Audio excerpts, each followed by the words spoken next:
It's Brian here, lead designer, researcher at NASA.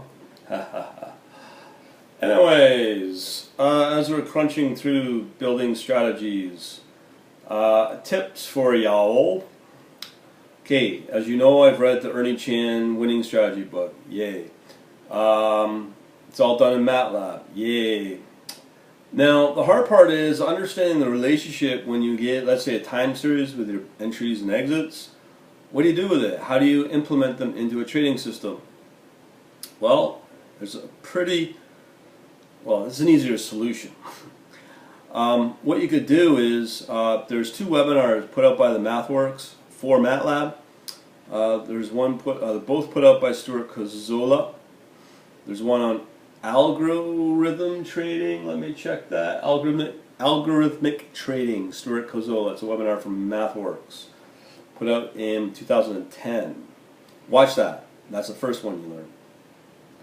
2012, he followed up with automated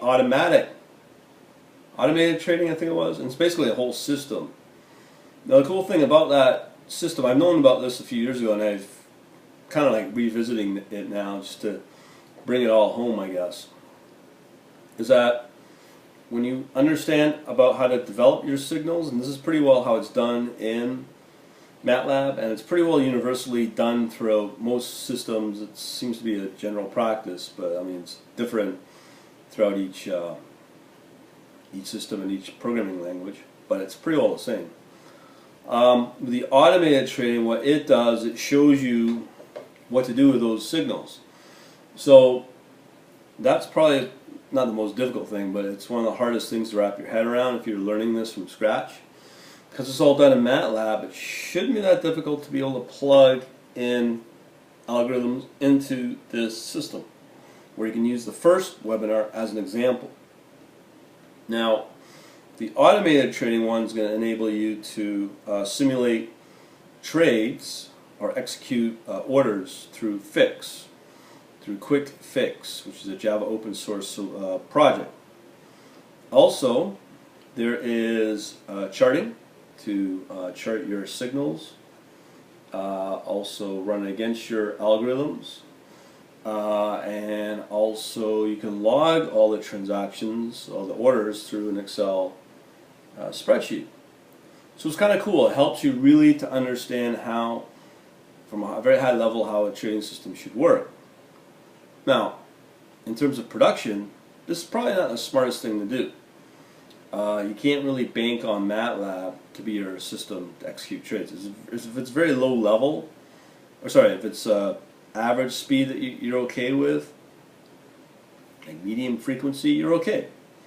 But if you need faster than that, I do think still my own platform or whatever method you use is valid. Now, here's the advantage of doing it with this path, is because if you're learning, trying to understand the relationship of data, run it through an algorithm, spit out signals and what to do with it, and be able to execute orders, you can see that whole workflow. You get the source code, you get a whole complete webinar on it. So you get that as part of these webinars, and yeah, they are free.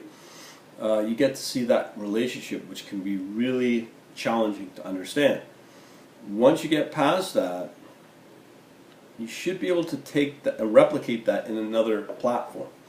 Now, here's the thing: is what I'm doing. I'm going building in .NET Csharp using Interactive Brokers TWS, which is pretty small potatoes, really, when you think about it.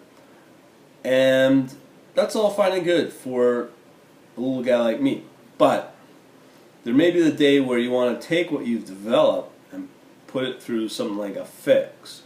Now, the disadvantage with this is it's pretty hard to implement into a type of fix solution, because fix is not very easy to work with.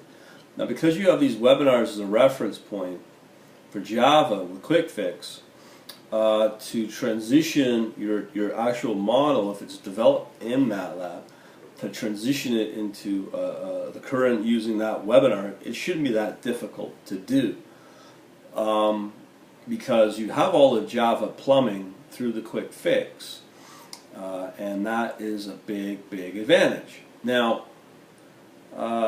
also, you can still code generate with C++ or this Matlab coder, and then be able to generate your C or C++ and have them connect through some kind of messaging system. Now, they using the webinar MSMQ, Microsoft Message Queuing, which isn't not too good. But there's other ones out there, open source ones that you could use that can support multiple languages. And because you're going into Java, that's solution one. The other solution is you could develop your algorithm in Matlab, co-generate it into C++, and then have that as a self-containing executable, let's say. And then now they can talk to each other with the two components, a Java fix engine as well as a C++ engine. And both should be pretty quick. So that's a good advantage. Now you can do that obviously not just for Windows, but if you want to port it for Java, for Linux, you could do that too. Hell's bells, you can even put it on Mac OS X as well. Wow, pretty smart, eh? So I'm just thinking far ahead. If as a next step, as part of what I could do. Everything comes back to the power and leveraging the power of Matlab and being able to extend it into various other languages, like I said, for Java, and then using maybe the algorithm and have the algorithm done in C++. So there's a lot of advantages here. In terms of importing data, again, there's a lot of good variety here. And I'm pretty impressed with it, because the webinar is using I think it's using Reuters engine, and it's connecting into it again through the Java. So I mean, at the end of the day, you could use currently IQFeed, let's say, which I like, and we've demoed that a million times through the workshop and stuff. So that works pretty bulletproof. But again, there's various options available. So the idea, the whole point of this is to use Matlab as the glue to everything, be it .NET on your execution or Java as your execution, and being able to, the flexibility to code generate in the C++ for the algorithm, and then have some kind of message queuing system to be able to talk to these components. But to transition from one to the other, and especially with these webinars that are available, it really does make the job a lot easier, especially because now you have a working copy with the proper documentation and all the walkthrough, video walkthrough and all that. So it's really good.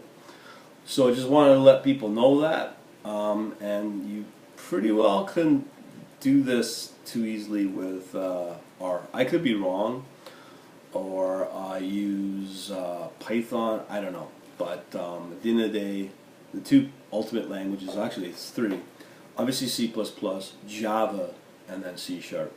But Java is my least favorite of those three, just due to the fact of where Java is right now under the ownership of Oracle. But nonetheless, whatever. But I think it's a smart way to think ahead. I'll talk to you later.